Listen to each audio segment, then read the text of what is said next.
The road home stretched quiet under a sky bruised by the fading sun. I was thinking about feed costs, a busted fence post by the north slope, and whether the new calf was strong enough to pull through the week. The usual rancher worries. Until I saw them. Two shapes near the fence line, slumped like broken scarecrows. I slowed Bramble to a halt, heart tightening with a feeling I couldn't name. From a distance, they could have been sacks of grain or corpses. Dust curled around them like smoke, stirred by a wind that had gone suddenly sharp. As I got closer, I realized they were human. Small, slumped together at the base of the split-rail fence. Each had a burlap sack pulled tight over the head, tied with coarse twine around the neck. One of them moved barely. The taller of the two shifted and raised her face, blind beneath the sack. Then she spoke. "Take off our sacks, and we'll be quiet." The voice was dry, cracked but not panicked, like it had been said before. Practiced. I didn't move, didn't dismount. I scanned the horizon. Nothing but open land and the shadows of brush. No tracks, no wagon ruts, no boot prints I could see. The silence buzzed. I thought of the rifle in the scabbard strapped to Bramble's saddle. I'd seen ambushes before, bandits using kids as bait. But these weren't bandits. They weren't faking the way they trembled or the sores on their wrists. Hunger had hollowed them out. Their dresses, what was left of them, were stiff with dirt. Still, I stayed cautious. "Who left you here?" I asked. No answer. "Anyone with you?" The taller one shook her head once. Slow, careful. I could see now she was older, maybe 15. The smaller figure, curled up beside her, didn't move at all. A child, 8 or 9. I slid from the saddle, boots landing soft in the dust. Rifle in one hand, I approached. Bramble stayed still. She knew the tension. When I reached the taller girl, she didn't flinch. She tilted her head toward me slightly, like she was offering her throat to the knife. I set the rifle down just within reach and untied the knot at the base of the sack. She blinked against the sunset light, face bruised and wind-burnt, lips split. Her eyes were gray, sharp, watchful. She didn't cry, didn't thank me, just looked at me like I was something unexpected. "You gonna send us back?" she asked. "Back where?" She didn't answer. I crouched by the smaller one, already fearing what I'd find. Her breathing was shallow but steady. I untied her sack, and her eyes stayed shut for a long moment before fluttering open. Blue eyes, wide and uncertain. She turned her face into the older girl's side and stayed there, clutching a fistful of fabric. "I ain't sending anyone anywhere," I said. "Come on, let's get you to water." I hauled them into the wagon, neither weighing much more than a sack of oats. They didn't fight. They didn't speak. The older one, Junie, I'd learn later, held the little girl's hand the whole way back, murmuring something low under her breath I couldn't make out. Back at the ranch, I gave them water first. The little one drank like it was the first clean thing she'd tasted in weeks. Junie drank slower, but never stopped watching me. I laid out cold beans and cornbread, the last of yesterday's supper. They ate in silence. "You got names?" I asked. "Junie," the older one said after a pause. "Her name's Maybelle." I nodded, but the names didn't feel right. Too neat. Too ready. "You from town?" "No, sir." "That your kin who left you out there?" She didn't look up. "They ain't our kin." I'll let it rest. Later, when the fire was low and the moon hung like a blade over the ridge, I saw Junie rolling up her sleeve by the firelight. I didn't mean to stare, but what I saw made me still. A brand. Not a cattle brand. A crude symbol burned into her skin. A circle with a slash, uneven and raw, long since healed but never forgotten. I'd seen a mark like that once before, on a man who came through town whispering about lost children and fake ministries. Folks didn't believe him, called it broken, but I remembered the shape. Junie caught me looking. She didn't pull her sleeve down. "They called it a mark of obedience," she said quietly. I didn't ask who they were. "Not yet. You're safe here," I told her, meaning it even if I wasn't sure it was true. She didn't nod, didn't smile, just turned back toward the cot, where Maybelle was already curled under a quilt, thumb in her mouth, breathing slow. I sat up that night, rifle on my lap, dog asleep at my feet, my ears strained against the night, listening for hoofbeats or wagon wheels, Anything that would explain how two girls ended up dumped at my fence line with sacks over their heads and silence trained into their bones. I didn't know their full story, but I knew trouble hadn't finished following them yet. The morning came gray and cold, the sky hanging low over the hills like a wool blanket ready to wring out rain. I found Junie already up, standing at the edge of my corral with her arms folded tight across her chest. Maybelle sat beside the dog, tracing patterns in the dirt with a stick, humming something low and tuneless. Neither had asked for much. Not where they were. Not who I was. Not what came next. I brought out coffee and a pan of fried potatoes. They ate slow this time, like they were no longer afraid the food would vanish between bites. That was something. I wanted to believe this could end quiet, that maybe they were runaways from a bad home, and I could ride them into town, hand them to someone official, and go back to fencing pasture. But the brand on Junie's arm haunted me like an itch behind the eyes. I'd seen that same mark on a man once, years ago. He tried to pass it off as an accident from a hot poker, but everyone in Dry Creek knew it meant the same thing. He'd been owned. Not legally, not openly, but owned all the same. Junie caught me watching her again. She didn't speak until Maybelle had wandered inside with Sheriff. "I know what you're thinking," she said. I leaned against the post, arms crossed. "I doubt it. You think we're trouble. Strays. Maybe worse. I think you're hiding something." Junie looked out over the land. "Not hiding, just not ready. I don't take in lies, Junie." She looked at me, then, sharp, measured, like she was deciding whether I was worth the truth. "They took our names before they took anything else," she said. "Made us say we was nothing, over and over, till it felt true." I stayed quiet, let her speak on her terms. "They said we were wicked, that if we served quiet, maybe God'd forgive us. But the truth is, they weren't no church folk. They just used the word of God like a cage." She tugged her sleeve up again and showed me the brand. Said this meant we belonged. "You escape." Something like that. "Others still with them?" Her jaw tightened. "Last I saw, they were headed south, back across the river. That narrowed things. Smugglers and revivalists both worked the line near Nuevo Leon. I'd heard stories of fake ministries taking in orphans they made by killing the parents first. I hadn't asked about theirs. Now I didn't want to.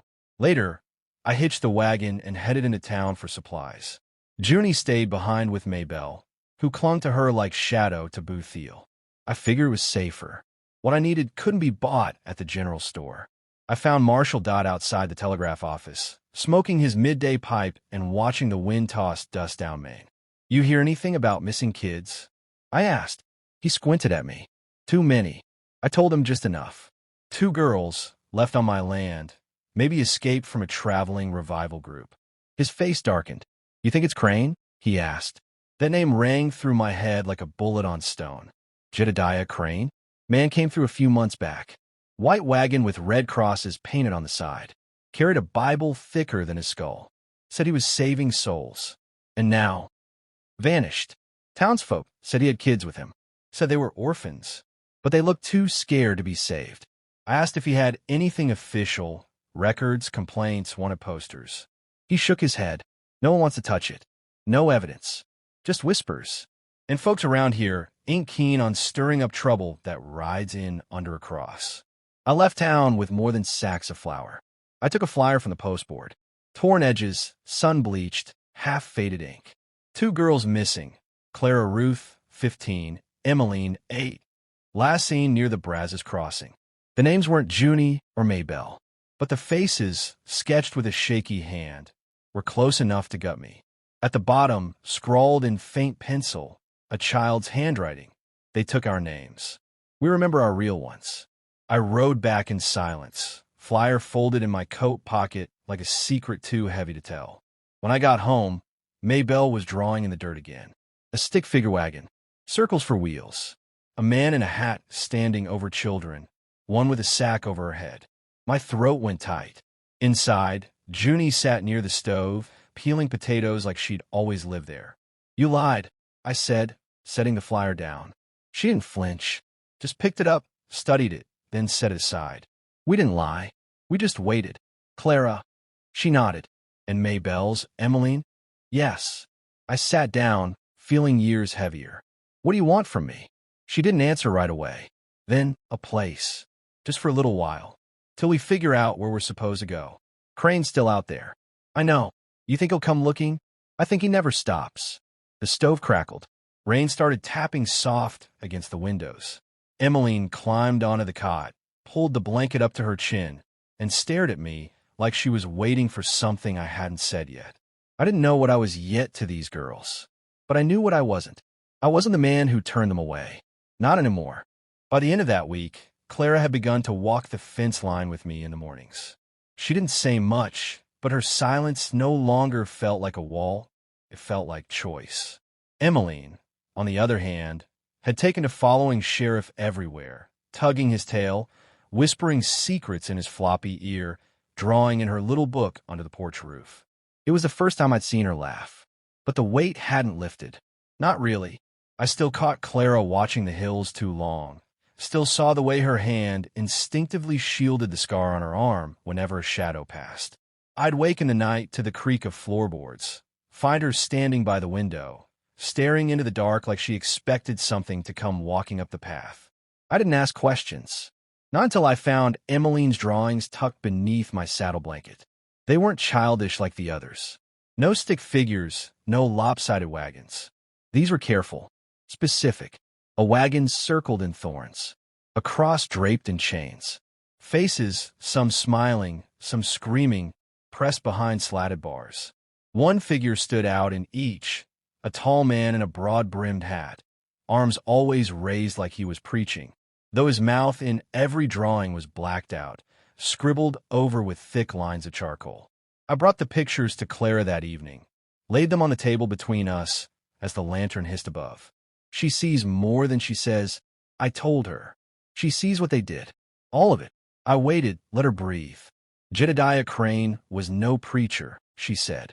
He had a book, sure. Quoted it loud and wrong. Told folks they were damned and he could fix it, especially the young ones. Said obedience was salvation. Her voice trembled, not with fear, but fury. Like it was a poison she'd held too long. They came to our church near the border. Killed my father when he asked too many questions. Told Ma we'd been chosen. She begged. They struck her down too. We were taken before the fire, even burned out. I felt my jaw clench. My hands tightened around the cup in front of me. There were others, she went on. Some younger, some older. They changed our names to match their records. Said if anyone ever asked, we were orphans from Amarillo. And if we said different, we'd be punished. I didn't ask what punishment meant. I didn't need to. They taught us to serve, she continued. Clean, cook, recite scripture that twisted the tongue. Told us speaking up was rebellion against the Lord. And the sacks. I asked quietly. They called it silence training. Said the world had no use for girls who spoke out of turn. I stood then, paced the edge of the room. Sheriff lifted his head from Emmeline's feet, but didn't move. Clara watched me closely. Do you think he's still nearby? She nodded. He never stays long, but he always circles back, like a buzzard, looking for strays. I pulled the flyer from the shelf, unfolded it again, stared at the penciled message at the bottom. They took our names. We remember our real ones. You wrote this? I asked. Clara shook her head. Emmeline did. Slipped it into the last flyer she saw tacked on a tree. I didn't even know until you showed it. She looked down, suddenly unsure. She never gave up, she whispered. That night, I didn't sleep either. My old Winchester leaned against the wall near the door. Lantern off, fire low. I sat in the dark listening, to wind, to coyotes, to every creak and moan of the house settling. I wasn't just protecting two girls anymore. I was holding back something wicked that had been riding the edges of this land for too long. By morning, I knew what I had to do. We rode out after breakfast, just Clara and me. I told Emmeline to stay and keep watch with Sheriff. I knew she didn't understand fully, but she nodded solemnly and kissed Clara's hand before we left. Clara directed me east toward the canyon routes, places she half remembered from the journey she tried to forget. We passed dry creek beds, cattle paths, and rock faces with slashes of soot like they'd once held campfires too big for comfort. By late afternoon, we spotted it, a pale wagon tucked in the fold of the ravine, half covered with brush. painted crosses peeling on the sides.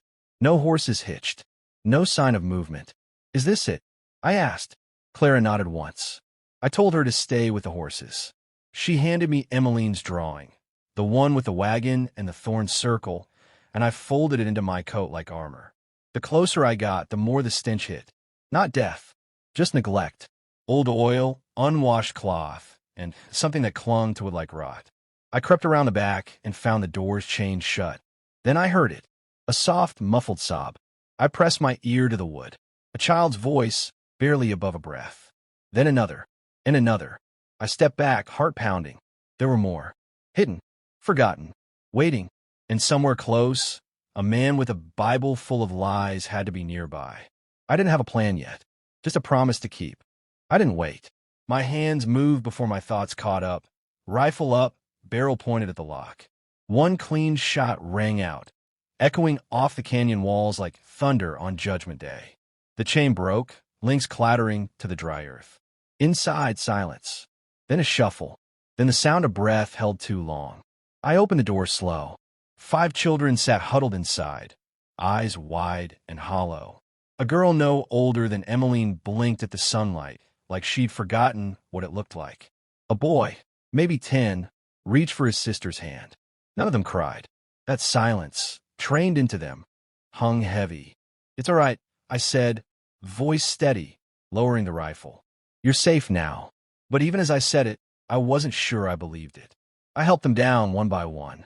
All bore the same signs: bruises, filthy clothes, and that same quiet that didn't belong in the throats of children. Clara climbed down the canyon wall, eyes locked on the group. She moved among them like a ghost from their past, touching hands, whispering names I didn't recognize. She knelt before a boy and whispered something that made him nod. Then he burst into sobs. The others followed.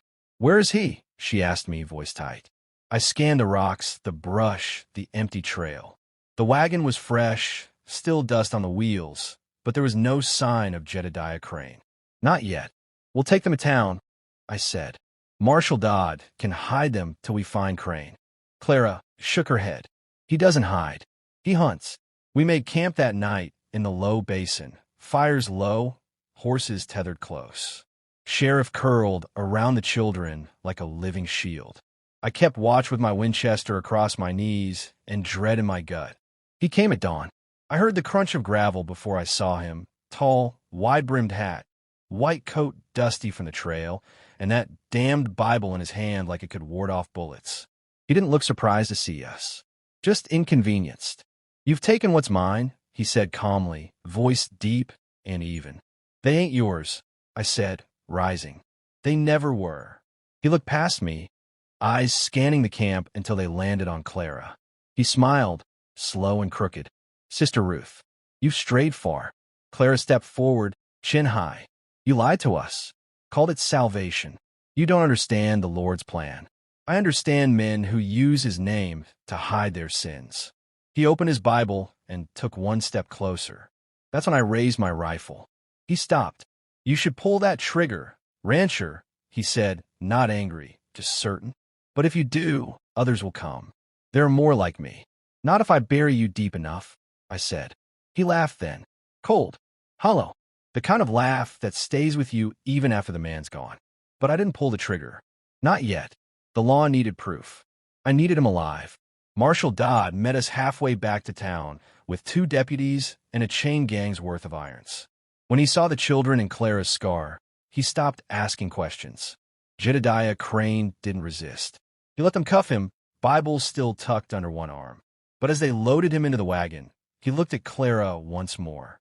"This world punishes those who speak out," he said. "You'll see." She didn't reply, just turned away.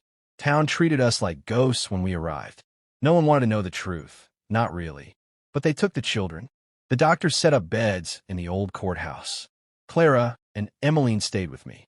I built a second room on the cabin that summer.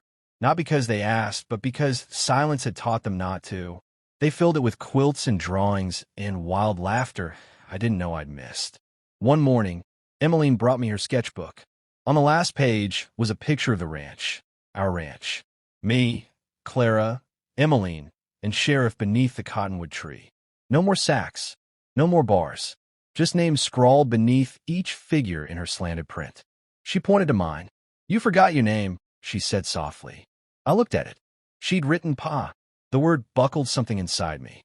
That night, as the girls settled in and the fire popped low in the hearth, I sat back in my old rocker, watching the stars blink above the chimney.